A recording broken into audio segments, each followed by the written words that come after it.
حضرت بابا فریدالدین مسعود گنج شکر بابا صاحب رحمتullah علیہ فرماتے ہیں کہ ایک نیک نوجوان تھا، دن کو روزہ رکھتا، رات کو نماز پڑھتا، پر اللہ سے ڈرتا پھر بھی بہت ہی زیادہ تھا، بڑا ہی ڈرتا تھا۔ موت کا وقت آیا تو ماں ہی تھی بس اس کی، تو ماں سے کہنے لگا اماں میری ماں ہے، میرے ساتھ 3 وعدے تو کر۔ اس نے کہا پتر تو بتا، آخری ہج کی لے رہا ہے اور اس غریبنی ماں سے تو وعدہ لے رہا ہے، بتا کیا وعدہ۔ عرض کرنے لگا اماں جب میں مر جاؤں نا تو میرے گلے میں رسی ڈال کے تو مجھے گھمانا گھر کے صحن میں، اور لوگوں کو کہنا جو رب کی نافرمانی کرے اس کا یہی حال ہوتا ہے۔ یہ اعلان کرنا جو اللہ کے نافرمان ہوں ان کا یہی اشر کیا جانا چاہیے۔ اور اماں پھر دوسرا وعدہ کر، میرا رات کو جنازہ اٹھایا جائے، میں نہیں چاہتا کہ کسی کے منہ سے یہ لفظ نکل جائیں کہ وہ دیکھو اللہ کا نافرمان جا رہا ہے، رات کو میرا جنازہ اٹھانا۔ اور اماں تیسرا میرے ساتھ وعدہ کر کہ لوگ مجھے دفن کر کے آ جائیں گے تو میری قبر پہ چلی جائے گی، عمل میرے پاس کوئی نہیں، پر مجھے لگتا ہے ماں کے قدموں کی برکت سے عرش کا مالک بھی رحم فرمائے گا، اماں تو وعدہ کر۔ بابا صاحب رحمتullah علیہ فرمانے لگے کہ ماں، بوڑھی ماں نے وعدہ کر لیا، کہا بیٹے ٹھیک ہے، اگر تیری یہی ضد ہے تو میں تیار ہوں۔ پھر اس نے کلمہ شہادت پڑھا، اس نوجوان کی روح پرواز کر گئی۔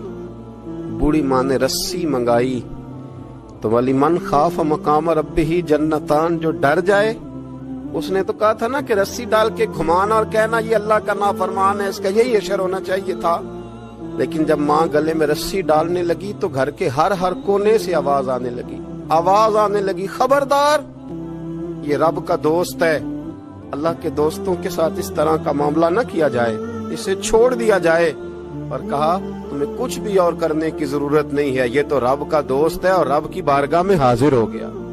کوئی بندہ کہے گا کہ یہ تو ایک بابا فرید کا سنایا ہوا واقعہ ہے، سنیے، بخاری میں حدیث ہے، نبی پاک صلی اللہ علیہ وسلم نے فرمایا، حضرت ابو ہریرہ رضی اللہ تعالیٰ عنہ راوی ہیں، حضور فرماتے ایک شخص مرنے لگا تو اپنے بچوں سے کہنے لگا کہ میں جب مر جاؤں تو مجھے جلا دینا، اور پھر میرے جلے ہوئے وجود کو پیس دینا، پھر مجھے ہوا میں اڑا دینا۔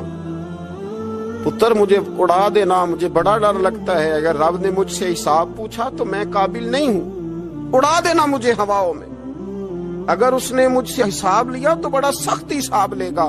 حضور فرماتے ہیں، بخاری میں موجود ہے، اس کے بچوں نے اسی طرح کیا، اس کے مرنے کے بعد اسے جلایا، ہوا میں اڑا دیا۔ اللہ کے محبوب فرماتے ہیں رب کریم نے حکم دیا زمین کو کہ اس کے ذرات کو جمع کرو، زمین نے ذرے جمع کیے، خدا نے حکم دیا تو اس کا وجود پھر سے اسی شکل میں آیا۔ تو رب کریم نے فرمایا یہ جو تو نے وصیت کی تو کیوں کی؟